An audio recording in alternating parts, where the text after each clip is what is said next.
اعوذ باللہ من الشیطان الرجیم، بسم اللہ الرحمن الرحیم۔ شروع اللہ کے نام سے جو نہایت مہربان رحم کرنے والا ہے۔ دیکھو، یہ لندن کی اس پکرڈلی سینٹر پر کھڑے ہو کر آخر میں کیوں تم لوگوں سے مخاطب ہوتا ہوں؟ کبھی تم نے سوچا؟ نہیں سوچا بھائی، یہ اس لیے کہ یہ لندن والوں نے پوری دنیا پر 200 برس حکومت کی ہے، اور 200 برس میں جو سبق ہم لوگوں کو سکھائے ہیں، آج ان سبقوں کو دوبارہ ریپیٹ کرنے کی ضرورت ہے۔ بھائی، اس ملک میں جس میں ابھی میں آپ سے مخاطب ہوں نا، بھائی یہاں پورا بہترین سوشل سسٹم ہے۔ بھائی یہاں ایسا نظام ہے کہ آپ زندہ ہوں، پیدا ہوں اور مر جائیں، اس کے درمیان آپ کو کوئی تکلیف نہیں ہوگی۔ اس ملک میں رہائش میں، کھانے میں، پینے میں، آپ کی دیکھ بھال کرنے میں، آپ کو اسپتال لے جانے میں، آپ کو انہوں نے اپنے نظام کو اتنا خوبصورت بنا لیا ہے، اتنا اچھا بنا لیا ہے، اتنا پیارا بنایا ہے کہ آپ سوچ ہی نہیں سکتے۔ ایسی سوشل اسٹیٹ اس وقت پوری دنیا میں کہیں موجود نہیں ہے، اور یہ مثال ہے۔ ٹھیک ہے، آپ کی بات سمجھ میں آ گئی۔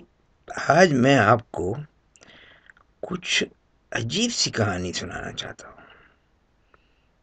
بہرحال آپ بہت خوش ہوں گے۔ ہو سکتا ہے یہ کہانی 2 ایپیسوڈ میں آ جائے، لیکن شاید کوشش ہے ایک ہی میں آ جائے تو بہتر ہے۔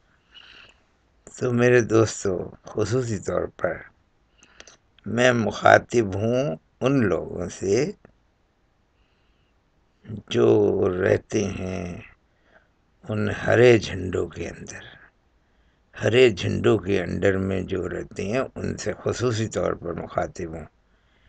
بھائی لال جھنڈے والے سے بھی مخاطب ہوں، لیکن لال جھنڈے میں بھی ایک بیچ میں آپ نے دیکھا ہوگا، اس کے بیچ میں بھی ایک چکر ہے، چکر ویر چکر ہے، اشوکا چکر ہے، اور کہیں پر آپ دیکھو گے تو ایک ڈنڈا بھی ہے، ایک جھنڈے میں ڈنڈا۔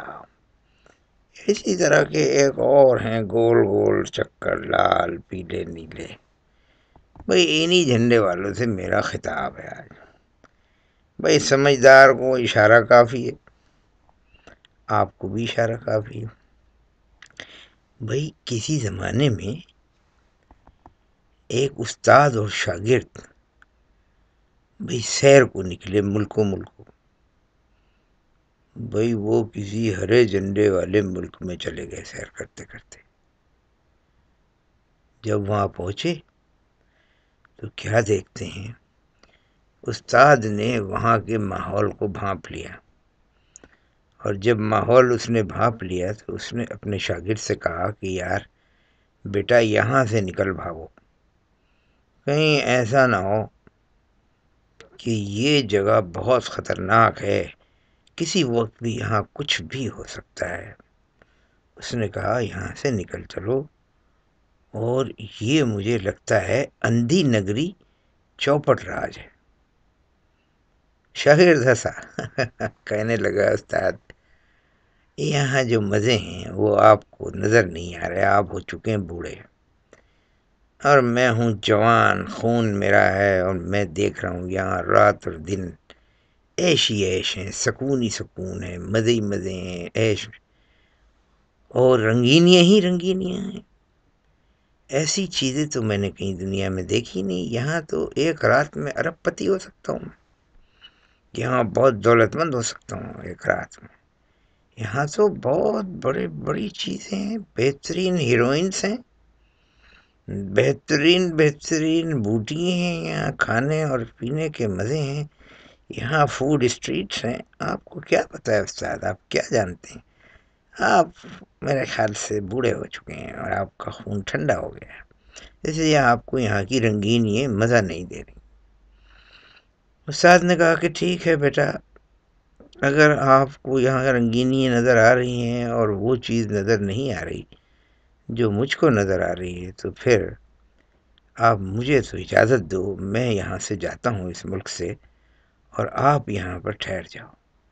لیکن جاتے جاتے استاد کو چونکہ اپنے شاگرد سے بہت پیار تھا، اس نے کہا بیٹا یہ انگوٹھی رکھ لو، اور جب اگر تم پر کوئی بھی آفت آ جائے یا کوئی مصیبت یا پریشانی آئے تو اس انگوٹھی کو رگڑ لینا، میں فوراً تمہاری حفاظت کے لیے، تمہیں بچانے کے لیے آ جاؤں گا۔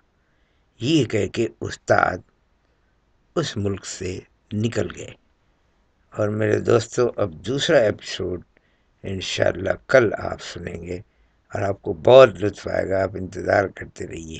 لیکن کلمہ ضرور پڑھ لیں بھئی، کلمہ اس لیے پڑھایا جاتا ہے کہ جب آپ اشہد ان لا الہ الا اللہ وحدہ لا شریک لہ پڑھتے رہیں گے تو آپ کی عادت بن جائے گی۔ اچانک جب موت آئے گی تو آپ کی زبان پر یہ کلمہ جاری ہو جائے گا اور آپ جنتی ہو جائیں گے انشاءاللہ۔ تو پڑھو کلمہ پھر دوبارہ سے، لا الہ الا اللہ وحدہ لا شریک لہ واشہد ان محمدا عبدہ ورسولہ۔